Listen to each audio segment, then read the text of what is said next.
For thus the royal mandate ran when first the human race began. The social, friendly, honest man, whate'er he be, is he fulfills great nature's plan, and none but he. President, ladies and gentlemen, can I first of all say thank you very much for the wonderful hospitality which the top table have received here tonight, and a special thank you to the caterers for that wonderful meal. Thank you very much to the head chef. And it's very nice to see Bruce Kennedy here tonight. Bruce and I joined the police just round about the same time. I was 6 months ahead of Bruce. We actually sat the exam on the same day in Charlotte Street down in Ayr. We both held the record for the exams in the Ayrshire Constabulary. We both get 9 marks out of 10, which was unheard of. And we both get question 8 wrong. And I get in, and Bruce was rejected for 6 months. And I said to the sergeant, how come Bruce is not getting in? We both get 9 marks out of 10. He said, well, Donald, we thought you were the more honest of the 2 candidates. For question 8, which you both get wrong, you simply wrote, I don't know. And Bruce wrote, I don't know either.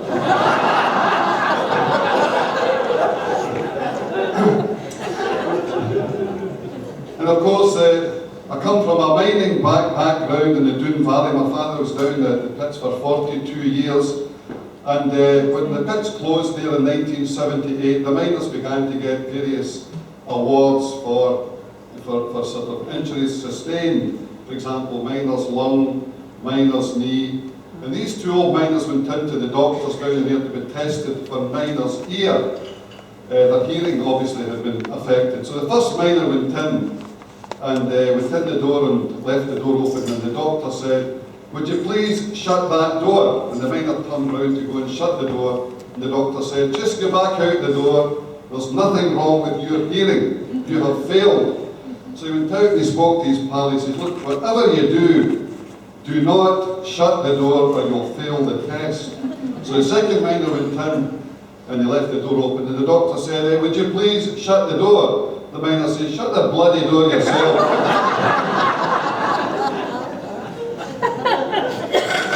And I was in at the doctor yesterday morning in Beith, and it was very busy. I went to a pub supper the night before, and I was sitting there kind of half sleeping, and I heard this voice shouting, help, help, we need help. And I stood up and I looked round about, couldn't see anything in the crowded surgery.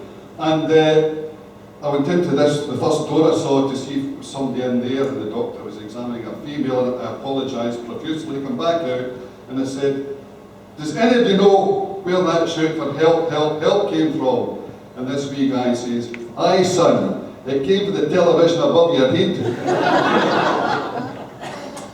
But ladies and gentlemen, 260 years ago Robert Burns was born here in Alloway. 37 very short years later he died in Dumfries. But in that short intervening period of time, he left the most amazing legacy of poems, songs and letters, which have inspired generations of not only we Scots, but folk around the world. That, I think, is a truly remarkable achievement that no other poet has been able to even begin to match. And of course it was here in Alloway, really, that the spirit of Robert Burns is palpable, with the Brigid Doon on our doorstep, and Alloway's old haunted kirk, and of course that first historic Burns supper, organised by the Reverend Hamilton Paul, that would of course go on to be the stimulus for celebrations of Robert Burns that would become truly not only national, but indeed international. Robert Burns spent his formative years here, and the magic ingredients for later life, love of family, discipline, early education, a love of books, and of course his many foibles were beginning to show through, but also his forgiveness of people. And these were very first planted in the heart of the poet here in Alloway. He walked in your streets. He strolled by and immortalised the River Doon and its famous brig and kirk. He went on in later life to enjoy many a social night and had romantic interludes which got him into very hot water. He immortalised many of the characters of Ayr and Mauchline in his poems, and through his writing engendered that spirit of wisdom well beyond his years, and encouraged us all to remember that he was a bit like you and me. He had failings, he had foibles, but he also reminds us a man's a man for all that. Forgiveness was right at the heart of his philosophy of life. And I think the great Neil Monroe summed things up rather nicely when he said he kept his zine so much in the stars that sometimes he tripped and fell in the shuk. I think most of us would admit in life having fallen headlong into the shuk on more than one occasion. Few people out with Scotland appreciate the intensity of affection which we Scots have for Robert Burns. To his fellow countrymen who read his poems, who sing his songs, and who read his letters and visit the places associated with the bard, he has done so much more than what a poet could ever be expected to do. He is the champion of the underdog, lover of noble causes, hater of cant and pomposity, composer of words which touch the heart, the prophet of a compassionate, caring society, hardly dreamed of by the philosophers of his day, a truly national and international poet. And of course he celebrated in song the streams and the hills, the farmsteads, villages and village bells of his native land, and in his very, very short 37 years. And that's what always amazes me, just how much he was able to accomplish in 37 very short years. All over the world at this time of year we find nervous speakers proposing toasts, eulogising the name Robert Burns. This is the result of the profound power of the pen of Scotland's bard.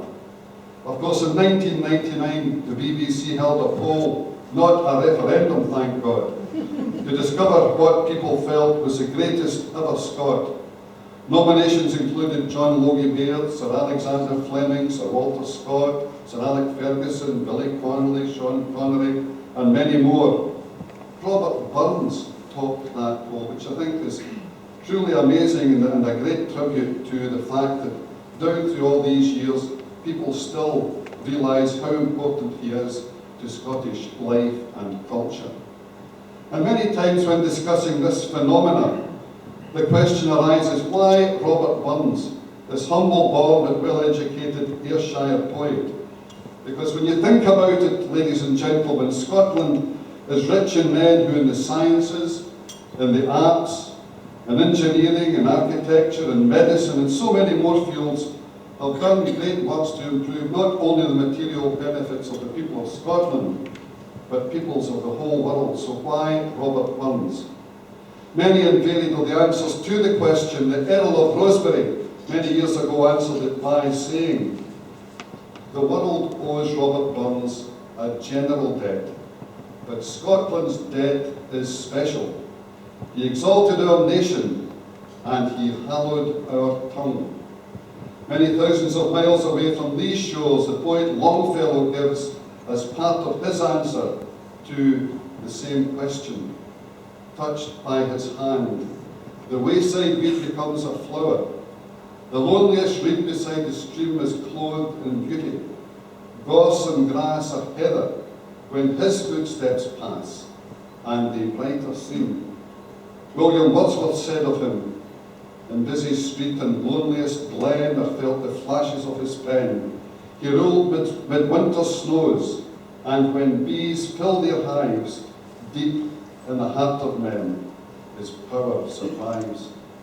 And these views, I think, are really important because they come from credible sources and again emphasize how influential the poet and songwriter was. And he, to be lauded by other giants in his field, is pretty special. That is the power and influence of the words of Robert Burns. And of course, he was very conscious and acutely aware of his own shortcomings and failings, and often highlighted them in letters. To Clorinda on the 28th of December 1788, he says, "I am, as most of the people of my trade are, a strange will-o'-the-wisp being, the victim too frequently of much imprudence and many follies," referring to that shock that he occasionally fell into. How many lives, of course, have been examined with such penetrating eyes as the life of Robert Burns, and how many of us would stand up to such close examination? But what he achieved in 37 years really is something we should all be very, very proud of. It was his unique vision, his satirical ability, and his down-to-earth popularity that made this revered ploughman poet so famous.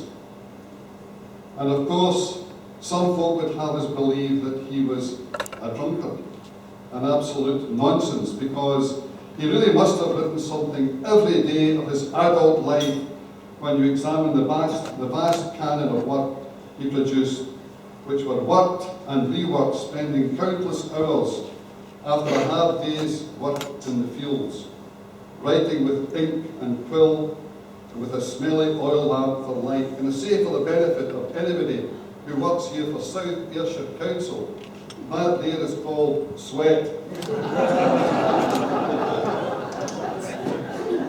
He was indeed, ladies and gentlemen, a workaholic, not an alcoholic, as some of his early biographers, such as Curry, would have us believe. To me, the Currys of the world were stuck in their own deep shut when they wrongly maligned Robert Burns. And of course, his parents had a great impact on moulding the mind and character of Robert Burns. Agnes Brown, through her singing and knowledge of Scots folklore, and his father passed on to his sons over the years so many virtues most important to him. He did, of course, ensure that the whole family were very well educated to the extent that he was able to afford. And of course, Robert Burns proved to be an insatiable learner. Put simply, Robert Burns was a very, very clever man. So these seeds of love and compassion planted in the heart of Robert Burns by his parents were in later years to become bulwarks upon which, in times of fatigue and stress, and for many such times in the life of the poet, Robert Burns could lean, he could recover, and go forward with laughter in his heart. So these cornerstones of love, laughter and compassion were perhaps to be among the greatest gifts that Robert Burns had, and they shine through in his poems and in his songs. Of course, his subjects were to be the very humblest of God's creatures, and the happenings and the lives of the ordinary folk around him here in Ayrshire.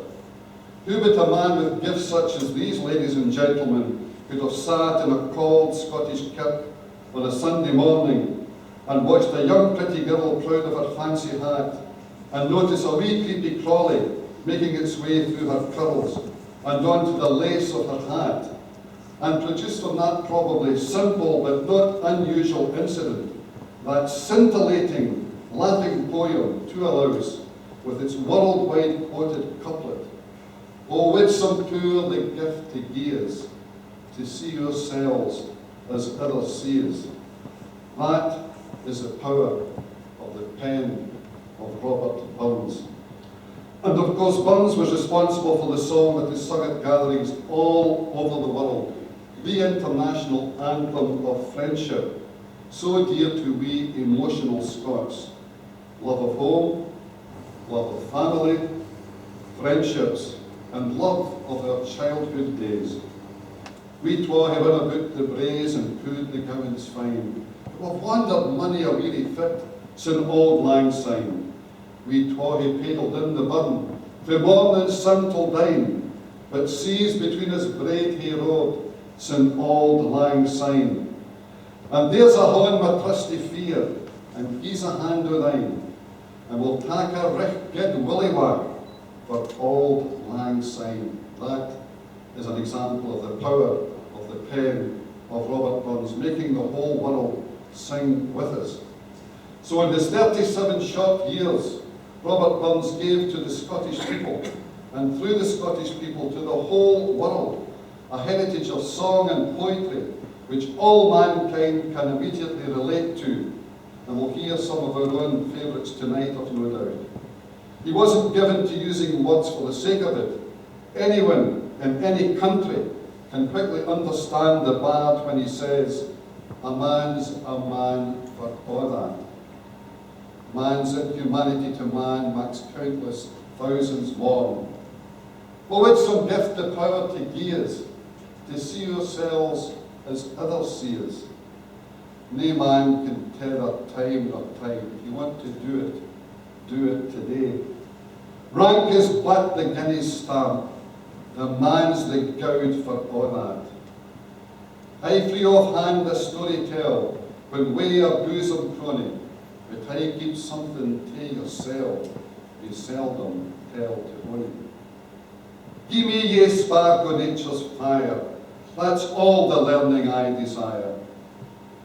Then gently scan your brother man, still gentler sister woman, though they may gan a kin and rag, to step aside is human. Forgiveness always shines through. Ladies and gentlemen, he lit a star over Scotland which today shines still brighter. He worked hard, and he most certainly must have written something every day of his adult life, and he worked, reworked, and revisited poems and songs time and time again. Like us here tonight, there are tens of thousands throughout the world celebrating his life at this time of year. They were here 100 years ago, and they'll be here 100 years hence, to thank Providence for that giant original man, a man who stretches his hand down over 200 years to make us laugh and make us cry, to inspire us, to touch us as no other poet can, to leave us his timeless message of love, laughter, and compassion. And yes, of course, poor judgment. He fell headlong into more than one shot, especially when it came to the lasses. Robert Ingersoll, an American who visited the old Cleibingen around 1787, wrote these words, and I say these in conclusion. For Scotland boasts 1,000 names of patriot, king, and peer. The noblest, grandest of them all was loved and cradled here. Here lived the gentle peasant prince, the loving cotter king, compared with whom the greatest lord is but a titled thing.